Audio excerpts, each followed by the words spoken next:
Tonight, the Air Canada pilot who police say flew for nearly 17 years with a forged license. This investigation and the details surrounding it read like a movie script.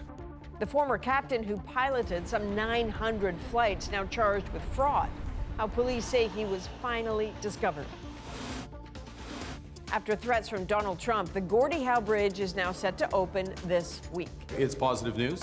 But the White House is still demanding payment. Well, let's see if it opens or not. Hopefully it will. Where this leaves the key new U.S.-Canada connector. And NASA takes a next step towards a moon landing. The Artemis II crew, comrade, hands you the baton. You got the controls. The crew of Artemis III and the Canadian connection to the mission.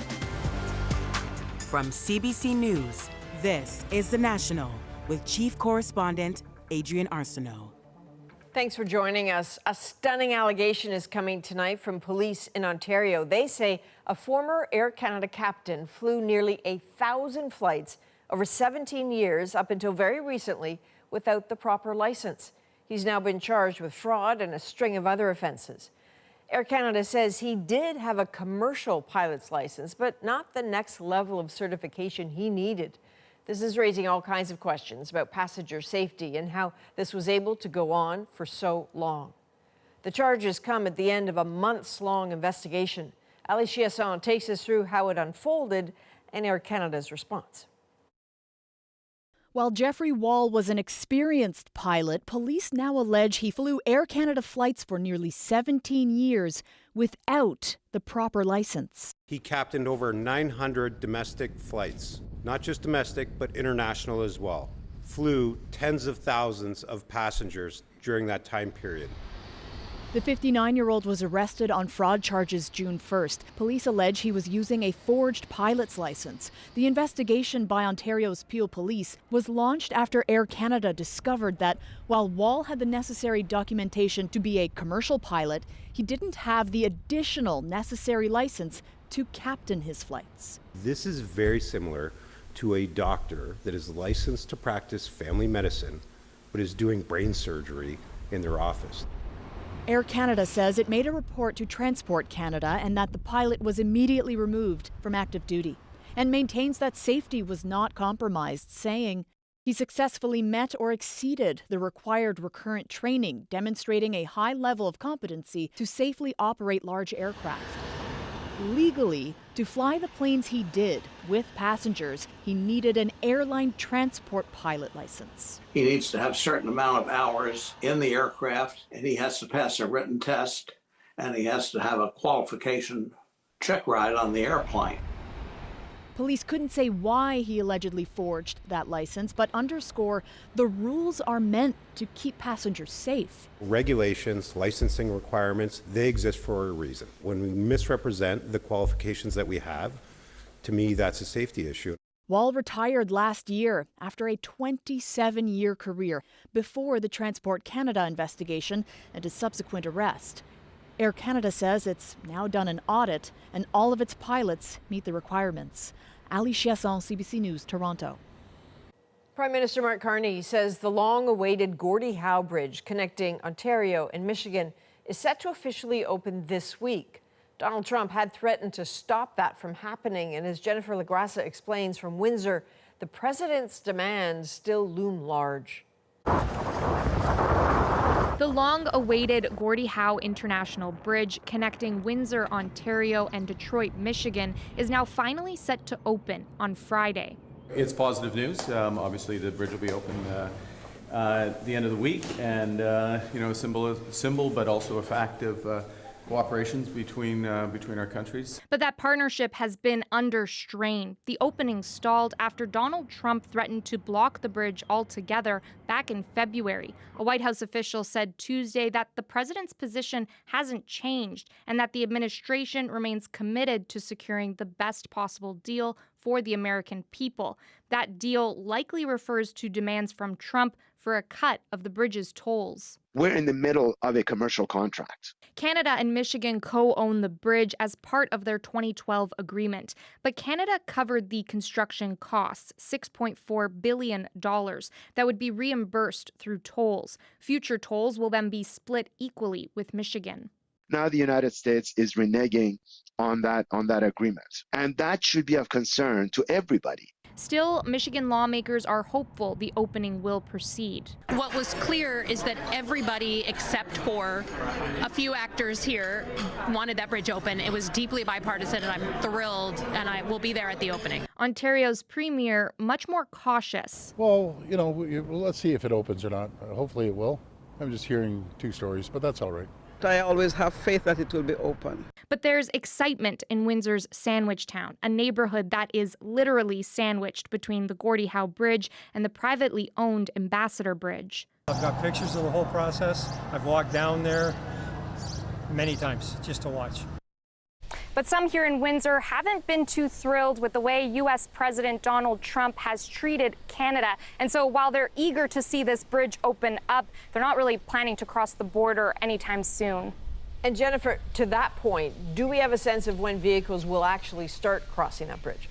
So Windsor's mayor says the bridge opening celebration will be on Friday, but it's still unclear when traffic will move across that span. But when it does, it could mean hundreds of thousands of trucks involving billions in cross-border trade will start using it, easing up congestion on the neighboring Ambassador Bridge. All right, thank you. That is Jennifer LaGrassa in Windsor, Ontario.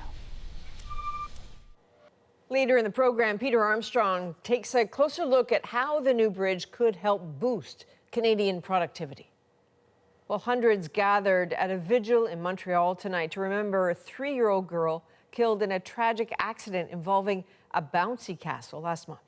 I think it's every parent's worst nightmare to have such something so tragic happen. 3-year-old Ava Ciampini died after she was thrown from a bouncy castle that was swept up by strong winds. This happened during a community celebration. 10 others were also injured. Well, the Carney government is expected to propose a social media ban for children under 16 as part of a highly anticipated online safety bill that's set to be introduced Wednesday. Ashley Burke now with the details and what kids think about it. Good morning, Prime Minister. The Prime Minister facing questions about a new bill a source says includes some kind of ban on social media for children under 16. The government will be taking steps to protect people's data, their privacy, and their children. So Mark Carney and his cabinet ministers wouldn't confirm details. I can't comment on a bill that's on notice right now. Instead, they spoke about the need to protect kids. I think it's obvious why it's a priority. Kids are dying. This is Australia showing enough is enough. Last year, Australia became the first country in the world to require platforms to ban users under 16, but many still found ways in. In Canada, some teens say they'd do the same here. Personally, I'll try, because I think I can figure out a way to get away with it, but I feel like kids younger, like 8 or 6, should not be exposed to social media. It just depends on how you use it, like, effectively. Some social media should get banned. For example, like maybe Twitter, maybe some social medias that are more, how do you say, like more matured. This charity urged Ottawa to create an independent regulator to hold platforms accountable. They're experiencing cyberbullying at astronomical rates, luring by predators in the digital age. Their images are being distorted by AI and creating sexually explicit content. These are just some of the many things that are dangerous and that are causing our kids to be unwell and to die. The Globe and Mail's reporting a new regulator would be created to come up with safety standards. While I don't support an outright ban, it's fair to say that if it's going to take some time to set up a regulator, that maybe we pause access to these tools to kids until they can prove that they're safe via the regulations. A source tells CBC News the new legislation on Wednesday will also include regulating AI chatbots. The government is under pressure after the Tumblr Ridge shooter's conversation with ChatGPT wasn't reported to police. Ashley Burke, CBC News, Ottawa. There is some breaking news tonight from the Middle East. The U.S. has launched strikes on Iran. This is in response to the downing of an American helicopter with 2 people on board And that is where Katie Nicholson picks up the story. It was an unmanned boat like this that rescued 2 downed U.S. airmen off the coast of Oman. The water rescue by an American sea drone, a first, says the U.S. military. The airmen uninjured after their Apache helicopter was shot down. U.S. President Donald Trump blamed the Iranians and vowed retaliation, posting, "The United States must, of necessity, respond to this attack." And that's precisely what they did. U.S. Central Command launching self-defense strikes late Tuesday in several parts of Iran, saying it was a proportional response to unjustified Iranian aggression. Iran's foreign minister then warned our powerful armed forces will leave no attack or threat unanswered. Leave our region if you want to be safe. It's yet another fissure in the increasingly fragile and fractious ceasefire. Barely a day since Israel and Iran backed off another military escalation after Trump intervened. Still, Tuesday morning, Israel renewed strikes on Lebanon, targeting, it said, Hezbollah, killing at least 8, according to Lebanese authorities. In an Israeli border town, there is frustration with what some see as Trump's interference. He can say whatever he wants, he says. If we need to carry out strikes, we'll carry out strikes anywhere in the world. But the U.S. president, still hoping for peace with Iran, hinted Monday, as he has dozens of times before, a deal was near. The strait will open up right away. It'll open up immediately upon signing, which could be in 2 or 3 days. But in Tehran, that is being met with a hefty dose of pessimism. I don't think it will happen anytime soon, he says. This state of neither war nor peace will continue. Though tonight it seems to be skewing less toward peace between these U.S. strikes, some reportedly hitting water reservoirs, and Iran's Revolutionary Guard saying it's launched its own missiles and drones towards American targets. So, Katie, what do we know about how far the U.S. is maybe willing to go with this retaliation? Right. So typically what you see in these situations, according to defense experts, is a sort of a tit for tat, a measured or muted counter-assault to show that these acts won't be tolerated and to show a backbone. Trump has been reluctant to resume a full-on war with Iran, but he did say if U.S. troops were killed, that would be his red line, and he would reconsider. Adrienne? All right, that is Katie Nicholson tonight in Washington. Ontario Provincial Police say an 18-year-old man has been charged with first-degree murder in the death of an officer. Police say Constable Tyrone Bali was hit by a vehicle. It was driven by a man who'd fled a hospital where he was being assessed under the Mental Health Act. This happened near the town of Hearst, that's about 600 kilometers northwest of Sudbury, Ontario. The 18-year-old was later arrested. He's also been charged with fleeing from police and dangerous driving. Well, there are calls for calm in Northern Ireland and across the UK tonight after a horrifying attack that police say was carried out by an asylum seeker. As Briar Stewart shows us, this has already sparked more violence, and we want to warn you, this story does contain some disturbing images. A city bus alight and quickly engulfed in flames. One of several fires set across Belfast in a night of violent unrest, triggered by crowds of masked men on the streets. Some threw rocks at a house reportedly used by immigrants. Others kicked in doors on a residential street. Officials called for calm but feared this would happen after a brutal and public attack Monday night. A Sudanese asylum seeker has been charged with attempted murder. Police say he used a kitchen knife to seriously injure a man in his 40s. The horrific stabbing was caught on video, but most of it is too disturbing to show. No! This was the moment bystanders rushed in to try and stop it, including one man who was wielding a hurling stick, which is used in a traditional Irish sport. I want to especially acknowledge the courage of those members of the public who ran towards danger. I have absolutely no doubt that those members of the public saved that man's life. Police say there's no indication that this was a terrorist attack. The accused arrived in Northern Ireland 3 years ago and claimed asylum. prompting a stream of questions from the opposition parties. I think a lot of people will start wondering yet again, is this someone who should not have been in our country? Have there been failings around our borders? Simmering tensions around immigration and racial issues have frequently boiled over into violence. Last year in Northern Ireland, there were days of unrest after 2 Romanian-speaking teens were accused of sexual assault. Earlier this month in Southampton, England, around a dozen officers were injured by an angry crowd who accused the police of failing Henry Novak, who was murdered by a man who falsely accused him of racial abuse. Officials condemn the violence that unfolded throughout the city Tuesday evening. The accused is scheduled to appear in court on Wednesday, and there very likely could be a tense scene outside. Briar Stewart, CBC News, Belfast. A fifth estate investigation is revealing new details about a fatal shooting last month in Surrey, BC. Police haven't identified the victim, but as Stephen D'Souza reports, he is alleged to be a high-level member of the infamous Bishnoi gang. The shooting was cold-blooded and brazen. In the middle of the afternoon, gunmen killed a man inside his office. For over a month, police did not identify the victim, but the Fifth Estate obtained this photo.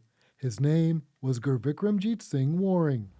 At least that's the name used at his funeral. He had other aliases, including Satvir Singh Waring, Sam Canada, or just Sam. Police say he had no criminal history and wasn't the target of the extortion threats which have been plaguing Canada's South Asian communities. This radio host and former MP works in the same building as the shooting. She says multiple people in the community have told her Waring threatened them. Some people are saying we've given information we had to the police. So when the police are saying unknown to the police, they don't know what's going on. Shortly after the killing, a social media post from an Indian gangster claimed responsibility.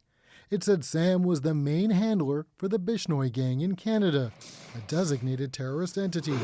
This expert says Bishnoi has been embroiled in a bloody battle with a breakaway faction. I believe Sam Canada is also a part of that ongoing series targeting each other's groups. The social media post also claimed Sam was tied to match fixing in cricket. Multiple sources have told the Fifth Estate Sam was a close friend of Cricket Canada President Arvinder Khosa. 2 months ago, he acknowledged he knew Sam, but only through cricket. In a new statement from his lawyer, Khosa declined to comment. We've also learned one of Sam's aliases reportedly appeared on a list put out by the Indian government 3 years ago of alleged Punjabi gangsters hiding in Canada. Once he got here and they had that information, why didn't they track him down? Police and government officials wouldn't comment on that, but after our story was published, the RCMP, which is leading the investigation, confirmed Waring's identity, though they said they wouldn't release any more information because it could compromise the ongoing case. Stephen D'Souza, CBC News, Toronto. NASA unveils the crew of Artemis III, the next step towards a moon landing. We, the Artemis III crew, are honored to be able to carry this torch forward. Meet the 4 astronauts next. What is the World Cup actually costing Canadians? How much did it cost? And that's what we can't share because it's, of course, under an NDA.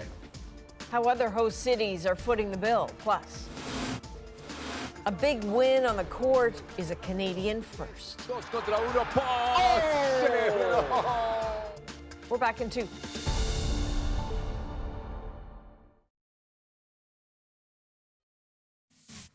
So it does mark the passage of time just a little. That is Princess Anne gathering with her fellow 1976 Olympians in London today to mark 50 years since they represented Great Britain at the Montreal Games.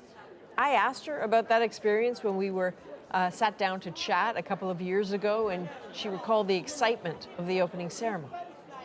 Because it's the one time you really get the scale of the enterprise and the fact that you've got all these mixtures of sports around you. In fact, I seem to remember we were done more or less in height, and when we walked in, it was quite organised in those days. Princess Anne participated in the equestrian 3-day event. She was the first member of the royal family to compete at the Olympics. Well, NASA introduced the crew for its next Artemis mission. There is no Canadian on board this time, but there is one working closely with the team. Karen Paul's now with the mission that's being billed as a critical test for a trip back to the moon's surface. The baton, you got the controls. Artemis II Commander Reed Wiseman passing the baton to his successor, American Randy Bresnik, and his crew, Italian pilot Luca Parmitano and U.S. mission specialists Frank Rubio and Andre Douglas. We, the Artemis III crew, are honored to be able to carry this torch forward. Canadian astronaut Jenny Gibbons will also return this mission, leading capsule communications from the ground. The 2-week mission, sometime next year, will orbit Earth while testing out how the Orion spacecraft will dock with lunar landers supplied by private partners, Jeff Bezos' Blue Origin and Elon Musk's SpaceX. This mission is deliberately designed to take calculated risk so that future crews will be safer and ultimately successful when we put boots on the lunar surface. Building on the record-breaking lunar flyby just months ago that included Canadian Jeremy Hansen. But the explosion of a Blue Origin rocket and destruction of its launch pad could complicate things. We had a significant anomaly at our launch complex. Blue Origin's senior vice president with this reassurance. We're making excellent progress on the investigation and pad cleanup. Meanwhile, Canada's contribution to NASA, the Canadarm3, in flux as the agency's focus shifts from an orbiting space station to a moon base. Still, this professor and aerospace engineer is excited about the opportunities. Canada is a leader in space robotics, and now we will be leaders in space robotics on the surface of the moon. The Artemis III astronauts will have about a year to train and prepare. And while this mission may not be quite as awe-inspiring as the last one, NASA says it will be an important roadmap to get people back on the moon. Karen Pauls, CBC News, Winnipeg.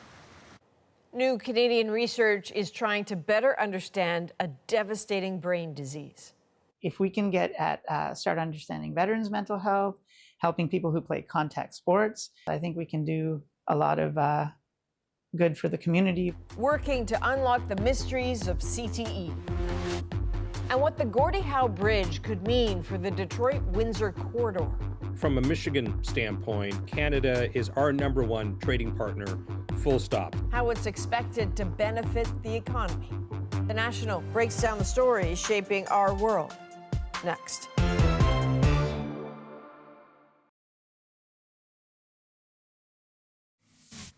Victoria Mboko, and from the USA, Serena Williams. That is Serena Williams making her much anticipated return to professional tennis at the age of 44, greeted by a standing ovation from a massive crowd at London's Queen's Club. Williams' partner for the doubles event, Canada's tennis phenom, 19-year-old Victoria Mboko. It was a triumphant comeback for Williams, the pair beating their third-seeded opponents to advance to the next round. Just days away from the start of the FIFA World Cup, some are questioning whether the cost of bringing the games to Canada is really worth it. Dan Burrett examines the high price of hosting. Science World's iconic dome now transformed into the Adidas Trionda, the official match ball of the FIFA World Cup. But who footed the bill? And I can tell you that Destination Vancouver was the primary funder to make that ball happen, and we are not funded by taxpayers. And how much did it cost? And that's what we can't share because it's, of course, under an NDA. The BC government says it gave $150,000, a small part of the estimated $1 billion the parliamentary budget officer says taxpayers will pay to host 13 matches in Vancouver and Toronto. But a new poll finds 7 in 10 people in both cities say the public costs are not worth it. There is a gap between the public spirit enthusiasm aspect of this and then really the belief that the public dollars that have been invested in hosting this tournament is actually going to result in a benefit. Vancouver World Cup organizers proudly list 9 host city supporters, including 3 private companies, Bell, Concord Pacific, and Coca-Cola. One sports economist says some American cities are avoiding big public spending because their venues are privately owned. BC Place and BMO Field do not fit in there. So if the stadium in Los Angeles says, listen, we don't need tax dollars other than some basic help with infrastructure to get people in and out, and beyond that, we're good, then fine. Still, Vancouver organizers here stress the public dollars are being spent locally. From fence rentals to people working on event productions, to performers, to face painters. Organizers note corporate sponsors have to figure out how to spread their money across 16 host cities. They're banking on Vancouver's natural beauty and walkability to bring visitors in during the World Cup and beyond. Dan Burritt, CBC News, Vancouver. In the breakdown tonight, Canadian researchers hoping for brain injury breakthroughs and counting down to a new Canada-US bridge. The bridge will be open at the end of the week. Why it's good for Canadian business and why U.S. opposition went straight to the White House. But first, it has to be done post-mortem. An exclusive look at new Canadian research on a devastating brain disease. The data is actually showing a trend towards being actually able to image CTE in life.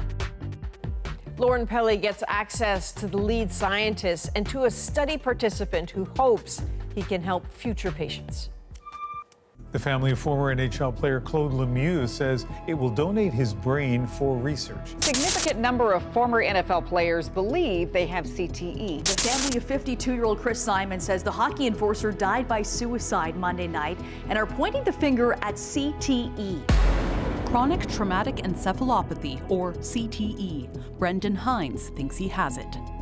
The neurological effects they can be devastating. I was pretty much living proof of that. It's a disease that can't be confirmed until after someone is dead, but a team of Canadian scientists is trying to change that. Our goal is to be the first lab in the world to image CTE and be able to diagnose it in life. The hope is to catch cases early, find new treatments, and save lives before it's too late. And we got a behind-the-scenes look.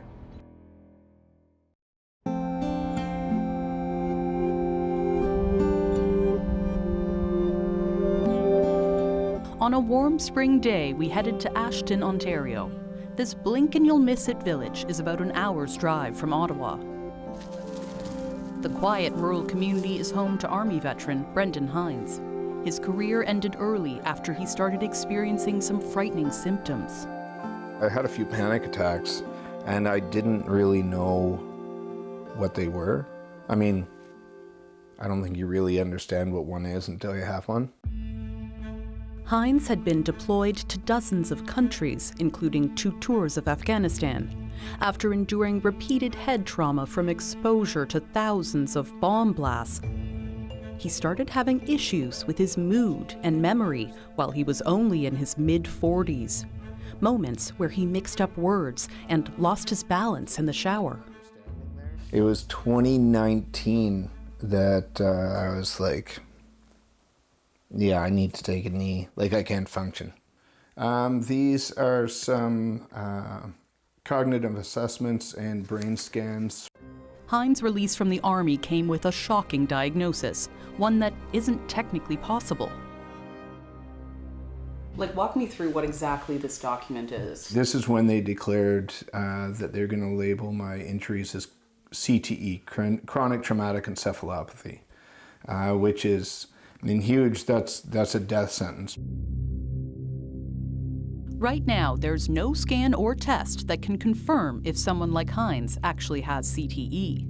Families only find out once it's already too late. In Canmore, Alberta, Bev Murdoch knows the pain from that lack of answers. This is one of my very favorite pictures of Bob. Oh, the Tiger landing some rights. Murdoch trying to come back. Bev's late husband, Bob Murdoch, was an NHL defenseman, a role that came with plenty of hits to the head. He threw a left uppercut and flattened Murdoch.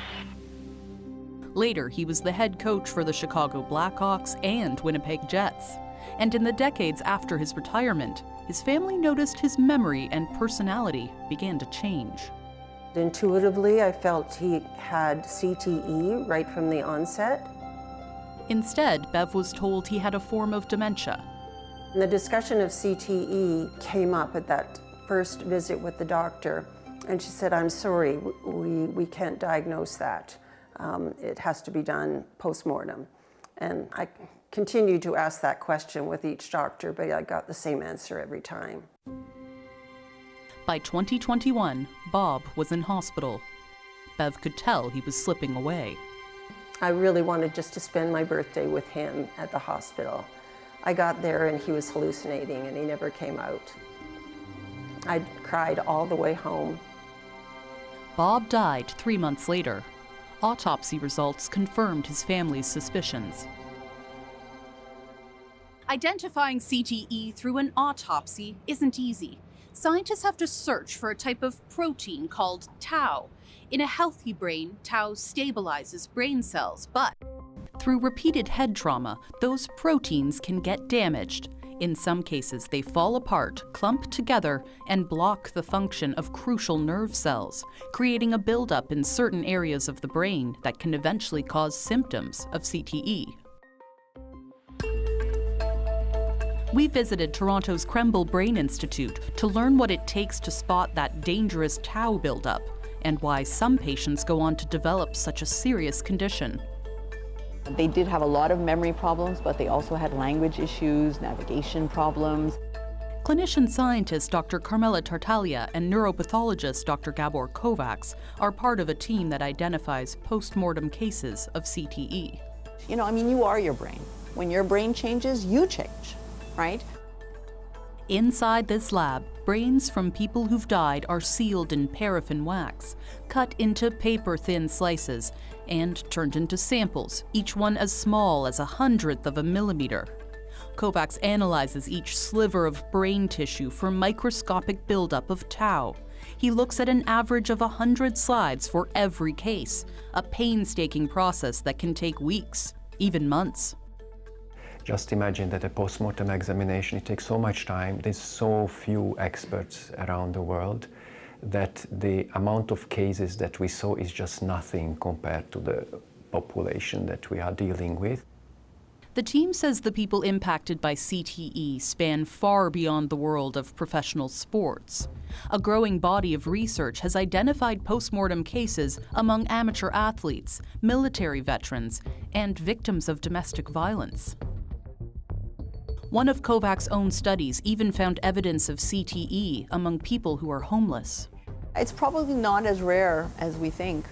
Tartaglia says there are still lots of unknowns, like why some people with brain trauma go on to develop severe CTE while others don't. The hope is that one day we could actually pick it up at the very, very onset and then actually prevent it from progressing. To find out what could be possible, we went to the nearby Centre for Addiction and Mental Health. Inside that Toronto Research Centre, Neil Vazdev is trying to do what no scientist has done before.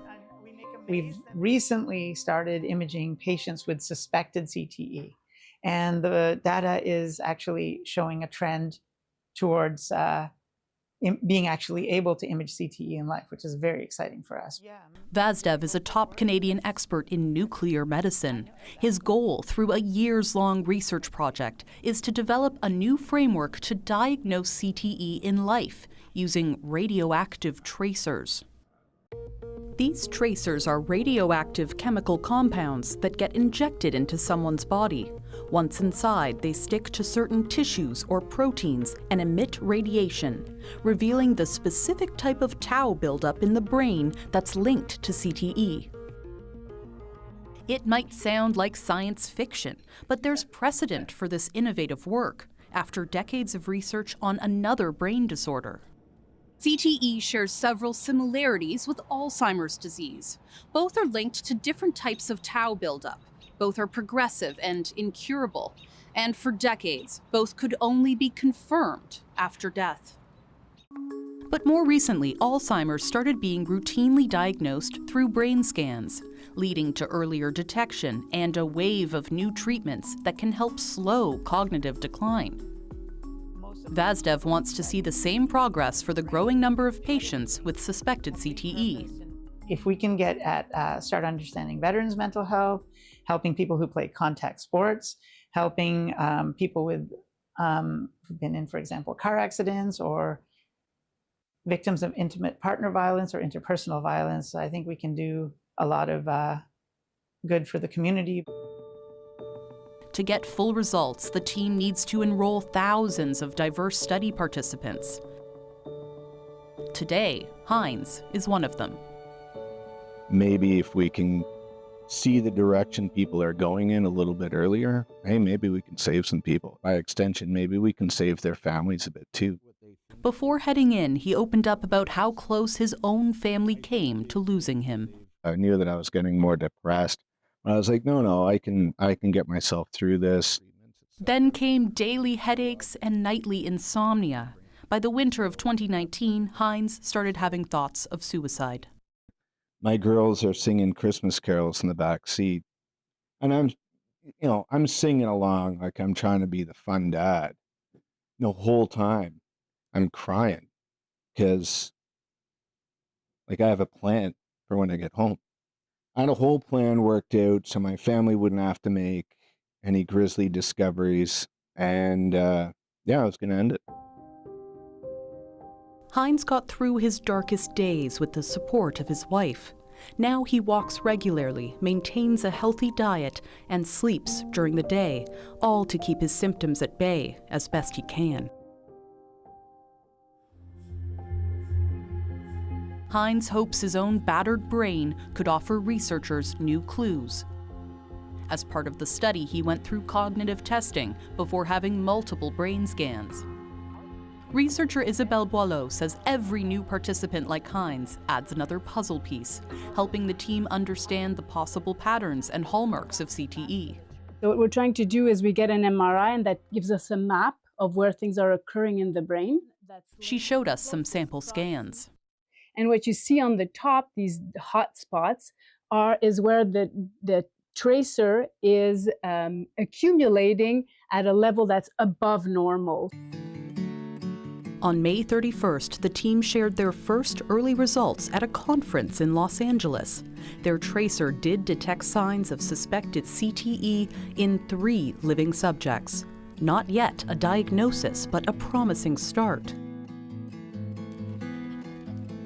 The question Heinz has now as he waits for his own results is, will he be next? If I'm the first person diagnosed while living with CTE, well, then I'll also be the first person to beat it. The research team told Lauren that if ongoing studies back up the early results, their new approach to diagnose CTE in brain scans could be available to patients in the next 2 years at the earliest. Coming up, how the new Gordie Howe Bridge could give Canada a productivity boost. There's no one thing that can fix the economy, but you know what might help? This bridge.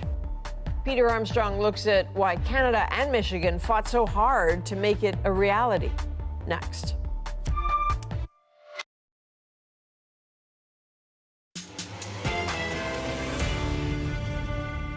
After years of construction, a new Canadian-built bridge to the U.S. is set to open.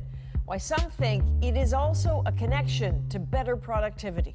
If businesses don't have to spend as much on unproductive time sitting in traffic waiting to cross the border, then that means that they don't have to necessarily increase their prices as fast. Peter Armstrong looks at how the bridge might help boost the Canadian economy. The Canadian economy is notoriously weak. Productivity is low, investment's been drying up, and there's no one thing that can fix the economy. But you know what might help? This bridge. The Gordie Howe Bridge, 25 years of planning, 7 years of construction, 13 million hours of work, and a $6.4 billion price tag. This bridge promises to be a game changer. Here are 3 things you need to know about the Gordie Howe Bridge. It's been a rough year for those invested in cross-border trade. Tariffs, threats, and uncertainty have dominated the landscape. We don't need them to make our cars, and they make a lot of them. We don't need their lumber because we have our own forests, et cetera, et cetera. We don't need their oil and gas. But even amid a generational trade war, there's still a simply astonishing amount of stuff flowing across this border. Cars, car parts, agricultural products, people all move in numbers that are so big they're hard to get your head around. In 2025, 6.2 million vehicles crossed bridges and tunnels in the Detroit-Windsor corridor. For the business community in this region, every one of those border crossings is vital. From a Michigan standpoint, Canada is our #1 trading partner, full stop. There's no country on the planet that is more important to Michigan than the nation of Canada. The Gordie Howe Bridge is built to make that trade faster and more efficient. The new construction was built to manage modern trade flows. The old bridge required drivers to get through 14 traffic lights. The new bridge has none. The average crossing will save drivers and the companies they're delivering for up to 14 minutes per trip.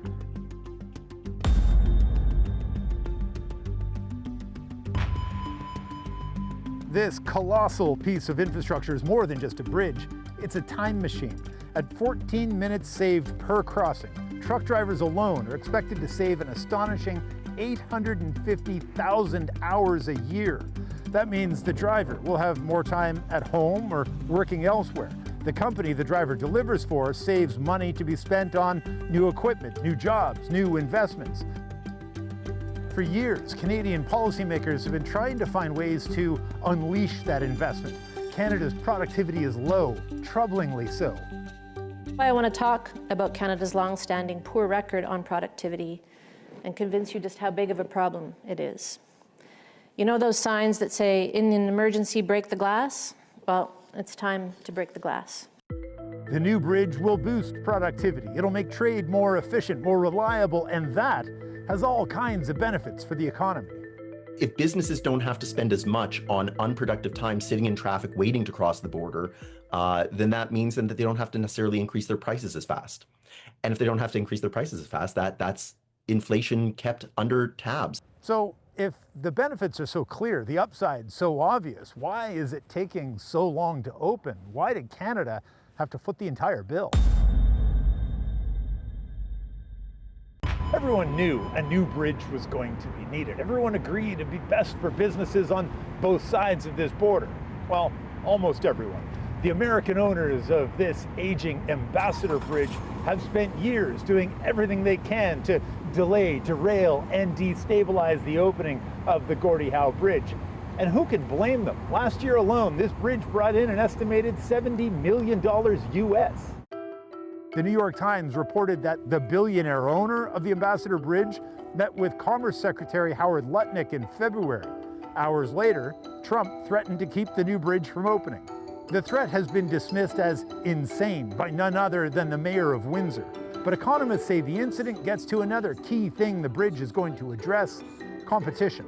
Any monopolist is going to do anything they can to protect their monopoly because the last thing they need is competition. Competition is good for the consumer, and it's bad for the one who produces it. And so I'm not surprised that they would dig in and use any tricks necessary to try and protect that monopoly. Make a list of the things Canada needs: more exports, better productivity, business investment, more competition. The Gordie Howe Bridge alone doesn't fix any of them, but its opening makes solving all of them a little easier. Just a reminder that Canada will collect the tolls until it recoups the cost of building the bridge, and then the next toll revenue will be split with the state of Michigan. Coming up, Canadian teens beat the U.S. and take home basketball gold. Fourth quarter, it was back and forth, and we ended up pushing through. A game-winning, beautiful dunk next in our moment.